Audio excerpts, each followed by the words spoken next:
Namawulire ku ssengejjero ly'amawulire Media Center mu Kampala. Minisita omubeezi w'obuvubi mu ggwanga Adowa alabudde abavubi okukomya okukozesa obukodyo bw'envubu obubi n'ebikozesebwa ebitatuukana na mutindo kiyambeko okukuuma ennyanja n'ebyamwo nga biteefu. I am going to follow. I have got now my own way of being in charge of all the fishermen.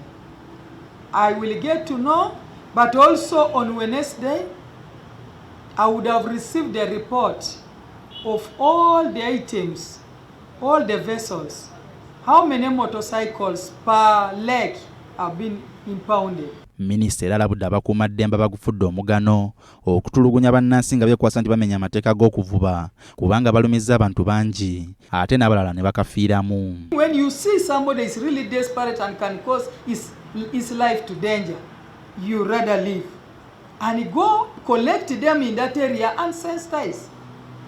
Sensitization is more than anything. Minisita era alabudde abakuuma ensalo ku mutindo gw'ebyennyanja ebiyingizibwa mu ggwanga okuva ebweru ate n'abasaba okwewala enguzi kubanga kijja kukosa omutindo n'akatale k'ebyennyanja mu ggwanga. We are going to crush corruption in our airports, in our borders. Those who are supposed to check and inspect what is in the vehicles don't check. How do these illegal gears come? Joseph Bwanika akola ng'akulira ebyobuvubi mu minisitule y'ebyobulamu asabye ebyennyanja ebikwatibwa biweebwa abantu abatalina kyakulya okusinga okubyokya. Ebyennyanja bibanga birungi tibisaana kwokebwa era ndowooza kye kibadde kigenda mu maaso emirundi mingi naye obuzibu obubeerawo oluusi abantu nabo bennyini baagala transparency bagamba nti mujja wano byennyanja bino kubitwala nga batya nti omunaabitwala bayinza okukola ki kubitunda. Eyo nsonga emu. Oluusi ensonga ey'okubiri ebeera ku byennyanja nga bivunze waliwo ebyennyanja ebigenda okukonga eyo standards z'ebyennyanja ze balya si ze tulya wano kakati kizibu nnyo okudda ebyennyanja ebiri unsafe ogenda obitwalira essomero ate abaana balwale bakwate gavumenti bagitwale mu kooti.